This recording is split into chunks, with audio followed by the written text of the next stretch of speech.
Mchezo upo hivi, kipindi ambacho mwekezaji wa klabu ya Simba alipotaka kuachia ngazi kwenye klabu ya Simba na kuanza kudorola, ndo kipindi ambacho Ghalib Said Mohamed hakuwa na timu na hakuwa interested na masuala ya timu, kwa sababu uhalisia wa Ghalib Said Mohamed, huyu ni mshabiki wa klabu ya Simba, sema aliyekuwa anafanya naye kazi ambaye ni Rais Engineer Hersi kwenye kampuni yake ya GSM, na upande pia wa uzalishaji magodoro ni mshabiki wa klabu ya Yanga. Yani katika mshabiki kindakindaki wa klabu ya Yanga ni Rais Engineer Hersi, lakini kwa Ghalib Said Mohamed ni mshabiki kindakindaki wa klabu ya Simba, na ndio maana klabu yake ya kwanza ambayo alitaka kuwekeza kipindi ambacho Mo alikuwa anaanza kudorola ilikuwa ni klabu ya Simba. Sasa ni moja kati ya jambo ambalo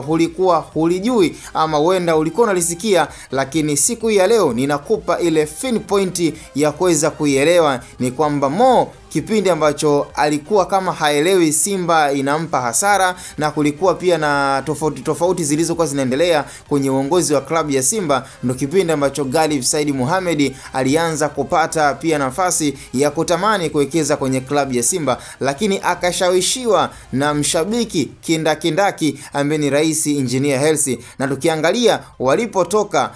kwenye maisha ya upambanaji kwa kampuni ya GSM na Rais Engineer Hersi, yani of course amekuwa akimtumia zaidi ya miaka na miaka. Kwa hiyo ni mtu ambaye alikuwa anamwamini, hata kama kiwalisia mapenzi yake alikuwa ni kwenye klabu ya Simba, lakini aliamini kwamba mfanyakazi wake ambaye amempa idhini kubwa kwenye kampuni yake ya GSM ni kwamba anachomshauri kwenda kwenye klabu ya Yanga haikuwa ni mbaya. Lakini uhalisia uliopo ni kwamba Mo Dewji pamoja pia na Ghalib Said Mohamed hawa wote ni mashabiki wa klabu ya Simba. Na nikwambie tu, nikuibie siri, asilimia kubwa ya mabosi wengi hapa nchini Tanzania, yani wale wawekezaji wakubwa wengi, asilimia ya kutosha ni mashabiki wa klabu ya Simba.